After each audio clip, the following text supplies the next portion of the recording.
สวัสดีบายเนาะก็ดึงขอเรียนคณะทำงานที่นับถือเป็นบรรดาอาจารย์เนาะทั้งหมดที่เขาวางในที่ของเราในวันนี้เนาะข้าพเจ้าซื้อพงสวัสดิ์คำบุญตีเราเป็นห้องหัวหน้าในงานวิชาการเนาะส่วนว่าหัวหน้าในงานเป็นที่ภารกิจครอบครัวเนาะผู้สามารถมาทำขบวนของพวกเขาได้ฉะนั้นเราได้รับนาทีตัวนี้แทนเงินรับ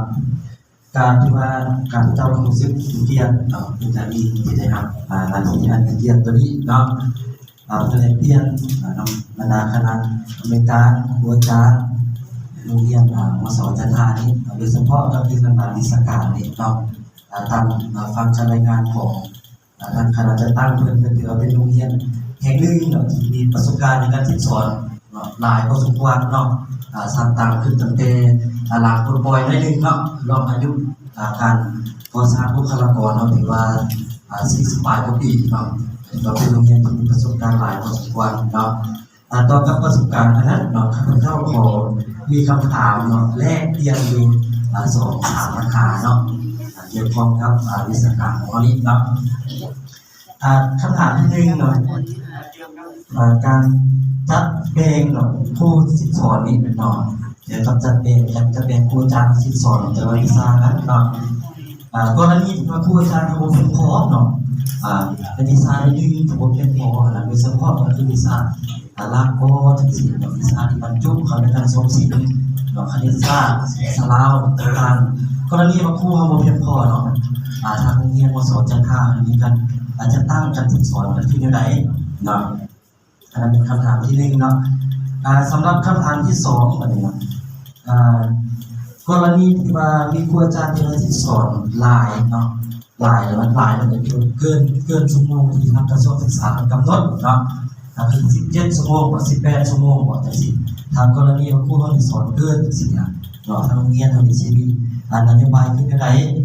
ต่อกับการสอนเกินนั้นเนาะหรือว่ากรณีว่าครูเขาสอนช่วยสิโรงเรียนเขามีบ่สอนช่วยขึ้นได้สอนช่วยโดยเฉพาะคือสอนบนตับสายวิชาของตัวเองนั้นเนาะแต่ว่าครูพละมันมีคนเดียวก็สามารถสอนได้ถึงว่ามีการซับซ้อนการสอนช่วยอย่างต่างๆสิมีบ่เนาะหรือวิชาอื่นคันว่ามีที่โรงเรียนเขามีการนโยบายต่อครูอาจารย์มันคือจังได๋สบายดีมากๆตอนแรกแบบนี้เนาะเนา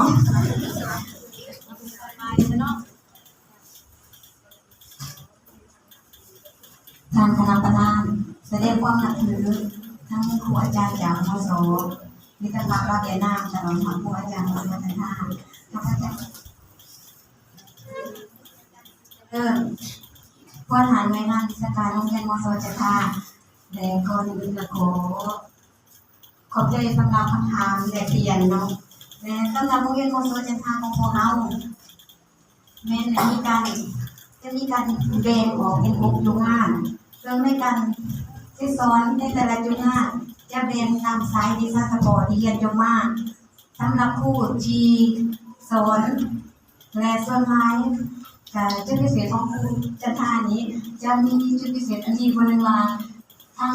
ขันเชิงบอกว่าจะเป็นศึกษาเมื่อศึกษาแล้วแต่สนองผู้เฮาเผื่อว่าเพียงพอตามความต้องการในอย่างนั้นมาแต่ก็มีบางกรณีที่ว่าถึงว่าสิสนองเพียงพอแต่ว่ามันก็มีบางวิชาที่ว่าเหลือแต่บ่พอในกรณีที่ว่าเฮามีผู้บ่พอคือทางคำถามเกี่ยวจิมาผู้ที่ว่าเฮาบ่พอในนั้นตามสายวิชาเฉพาะถ้าหากว่าคือตัวอย่างว่าเป็นวิชาว่าอยู่ในสายวิชาเสริมเฮาก็ได้ใส่ผู้เฮาที่ว่าจบ